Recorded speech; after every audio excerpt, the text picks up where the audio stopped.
Welcome, ladies and gentlemen. I'm Joseph 77. I'm outside the American Embassy and I'm doing my talk here along the Thames. Now, I'm campaigning to be the future Archbishop of Canterbury, and what has it got to do with the United States? An awful lot. So let me try and help you through my story. First of all, you notice I've said new Archbishop, but above is very important because I feel I've been chosen by God for this particular role at this particular time. That's very, very important. And that comes after 52 years of preparation. Remember, on the 7th of November last year, I put a letter through the local Labour Party asking the MP to pass a letter to the Prime Minister asking him if he would appoint me as the Archbishop of Canterbury. I was not to know that 4 hours later the Archbishop of Canterbury was going to have to resign, leaving this vacancy.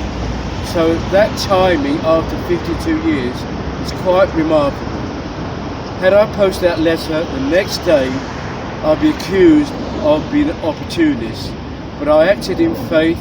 I believe that God wanted me to put that letter through to place a marker on the appropriateness and suitability of myself to become the next Archbishop of Canterbury. So that's the first lesson to understand. The second lesson to understand is, why have I put up there Joseph 77?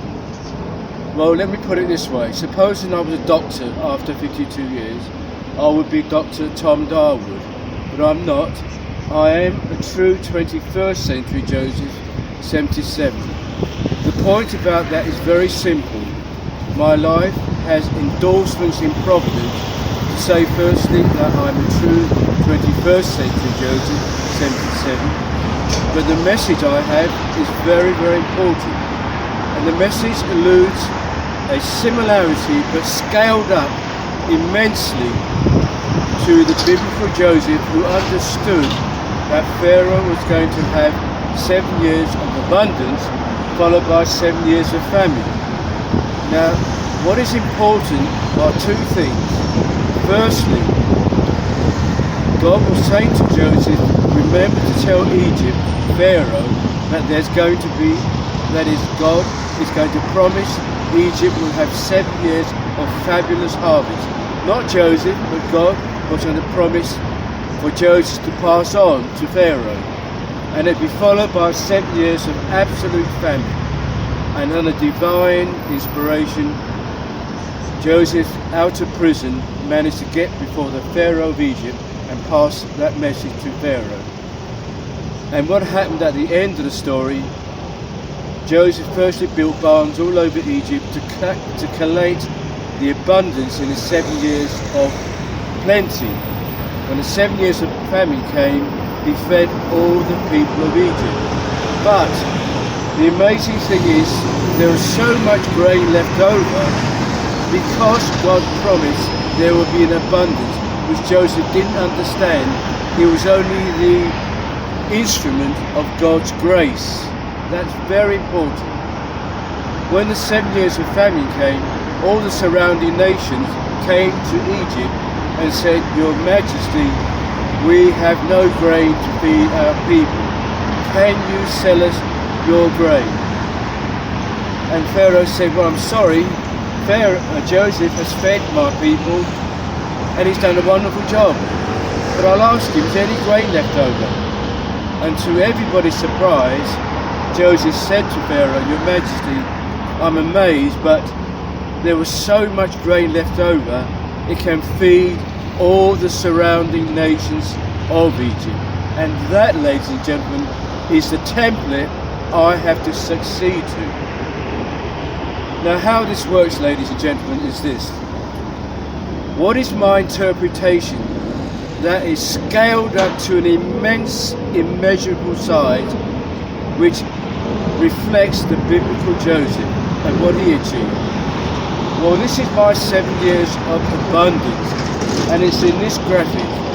The graphic alludes to the colonial era. That is what created our modern world and gave it abundance. The famine is our evolutionary nature, which began with Stonehenge, where there was a lack of culture. You would not like to live in that era. We all like to live in this era, and we are living this era because that is the era which Almighty God gave to all of humanity. This is our beginning, and this is where we're going to progress. And this picture illustrates Britain, Europe, and the United States of America. So you see the link why I've come all this way to be outside the American embassy to get a message to the American people that I have something which would be invaluable to their future. I have a tuition course which covers this era. The front of it relates to Christianity, but the articles inside the drawer, when you pull the drawer out, you reveal the articles inside, which is something which the church has not done, which as the future Archbishop of Canterbury, that will be my first task, is to show the church that God was also responsible for art and science, which created the world that we all benefit from. It's as simple as that. My tuition course, I've called it a nation building manual, because that is going to answer the question regarding all the refugees around the world. They have nowhere to go. And where are they all going? They're all going to Britain, Europe and America. The Mexicans want to go to America.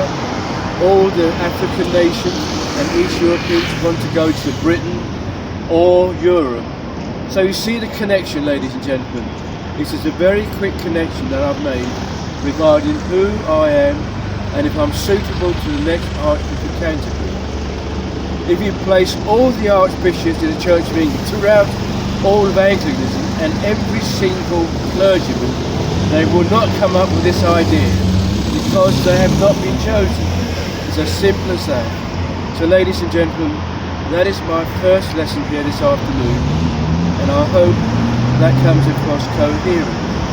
Thank you.